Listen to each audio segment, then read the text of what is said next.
Hello everyone, আজকে দেখাবো ঝটপট ভেজিটেবল রোল। এটা হতে পারে বিকালে নাস্তার জন্য দারুণ একটা রেসিপি, যেটা কিনা খুব ইজিভাবে পাউরুটি দিয়ে বানাতে পারবেন। প্রথমে রোলের জন্য একটা পুর রান্না করে নিচ্ছি। চুলায় প্যান বসিয়ে দিয়ে 3 টেবিল চামচ রান্নার তেল দিয়ে দিব, আর সাথে দিয়ে দিব 1 কাপ পেঁয়াজ কুচি। পেঁয়াজগুলো তেলের সাথে ভেজে নিয়ে দিয়ে দিব 200 গ্রাম কিমা, আর সাথে দিয়ে দিব 1 চামচ আদা রসুন বাটা। কিমাটা একটু ভেজে নিয়ে দিয়ে দিব 3-4টা মরিচ কুচি, আর দিয়ে দিব গুঁড়ো মশলা অর্থাৎ হলুদ গুঁড়ো, জিরা গুঁড়ো ও লাল মরিচের গুঁড়া হাফ চামচ করে দিয়ে দিব। খুব ভালোভাবে সবগুলা মিশিয়ে নিব। মেশানো হয়ে গেলে কিমাটাকে একটু কষিয়ে নিব। কিমাটা কষিয়ে এলেই এর মধ্যে দিয়ে দিব টমেটো কুচি আর গাজর কুচি। এগুলো আপনাদের পছন্দ মতো কম বেশি দিতে পারেন। সাথে দিয়ে দিব হাফ চামচ কালো গোলমরিচের গুঁড়া ও স্বাদ মতো লবণ। ভালো করে মিশিয়ে নিয়ে মিডিয়াম আঁচে সবজিগুলোকে সিদ্ধ করে নিতে হবে। সবজিগুলো সিদ্ধ হয়ে এলে এখন এর মধ্যে দিয়ে দিব 1 চামচ টমেটো সস আর চিজটা আপনার পছন্দ মতোই দিতে পারেন। চিজটা গলে গেলেই পোরটা রেডি। পোরটা চুলা থেকে নামিয়ে এখন ঠান্ডা করে নেবেন। এখন আপনি যে কটা রোল বানাবেন ওই রকম পাউরুটি নিয়ে নেবেন।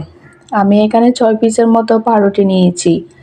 এখন একটা একটা পাউরুটির স্লাইসগুলোকে একটু বেলে নিচ্ছি। চারপাশ দিয়ে ভালোভাবে বেলে নেবেন।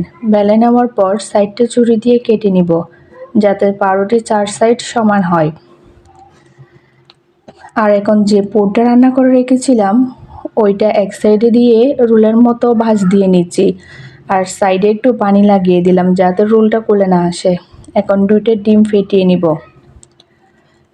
ফেটানো ডিমে একটা একটা রোল ডুবিয়ে নিব। তারপর রোলগুলোকে টোস্ট বিস্কুটের গুঁড়ায় গড়িয়ে নিব। এ পর্যায়ে চাইলে আপনি ডিপ ফ্রিজেও সংরক্ষণ করতে পারেন, তবে আজকে আমি আপনাদের তেলে ভেজে শেয়ার করছি। তেলটা মিডিয়াম আঁচে গরম করে নিব। তেলটা গরম হয়ে এলেই একদম লো আঁচে রোলগুলো ভেজে নিতে হবে। যেহেতু এগুলো আমরা পাউরুটি দিয়ে তৈরি করেছি, এগুলো ভেজে নিতে তেমন একটা সময় লাগবে না। রোলগুলো ভাজা হয়ে এলেই তেল ঝরিয়ে উঠে নিব। এই তো রেডি হয়ে গেল ব্রেড রোল। আমার বাচ্চারা এটা অনেক পছন্দ করেন। আপনারা অবশ্যই ট্রাই করে দেখবেন। আশা করছি সবার ভালো লেগেছে। নিত্য নতুন রেসিপি পেতে ফলো দিয়ে রাখবেন আমার পেজে। আজ এখানে বিদায় নিচ্ছি। আল্লাহ হাফেজ।